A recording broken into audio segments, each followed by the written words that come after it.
Electromagnetic induction.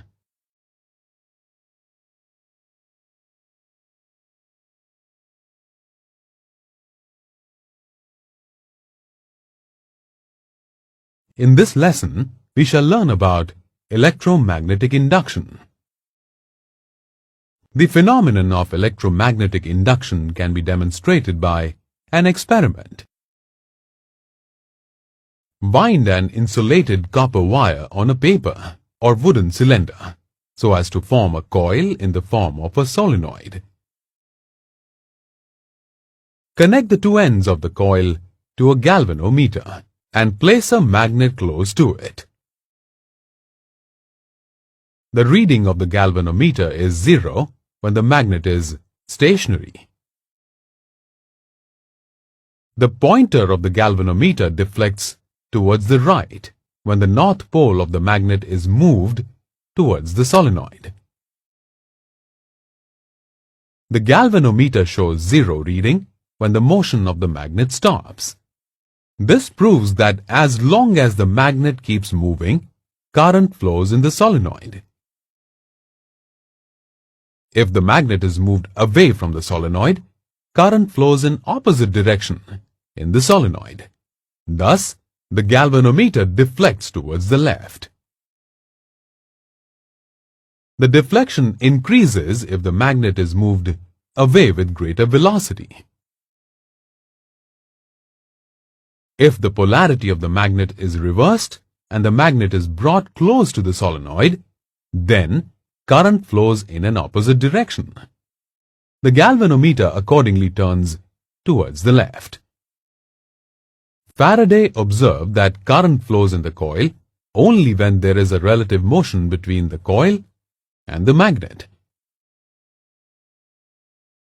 The direction of deflection in the galvanometer is reversed if the direction of motion is reversed.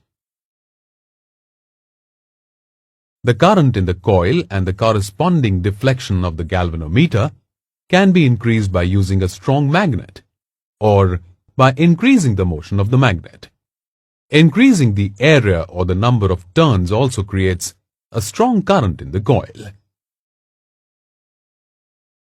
According to Faraday, when there is no relative motion between the magnet and the coil, the magnetic flux within the coil remains constant. So the galvanometer shows no deflection. But when the magnet is moved towards the coil or vice versa, the magnetic flux changes and an EMF is induced in the coil. If the circuit is complete, the EMF causes current to flow through it. Based on his experiment, Faraday formulated two laws of electromagnetic induction.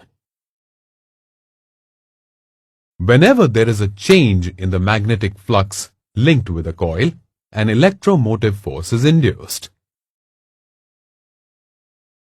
The magnitude of the induced EMF is directly proportional to the rate of change of the magnetic flux linked with the coil. The direction of the induced EMF depends on whether there is an increase or decrease in the magnetic flux. John Ambrose Fleming gave two rules to determine the direction of motion, or the direction of induced current. While the left-hand rule is for electric motors, the right-hand rule is for generators.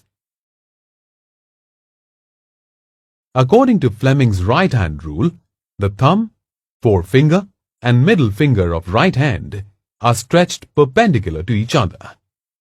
And if thumb represents the direction of movement of the conductor, forefinger represents the direction of the magnetic field, and the middle finger represents direction of the induced current. Lenz's law states that the direction of the induced EMF is such that it always tends to oppose the cause which produces it.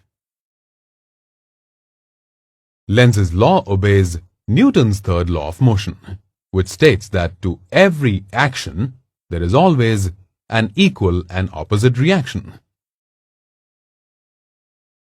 It also obeys the law of conservation of energy. It states that energy can neither be created nor destroyed. Therefore, the sum of all the energies in the system is a constant. Lenz's law is based on Faraday's law of induction. Lenz's law states that when an EMF is generated by a change in magnetic flux, according to Faraday's law, the polarity of the induced EMF is such that it produces a current whose magnetic field opposes the change which produces it.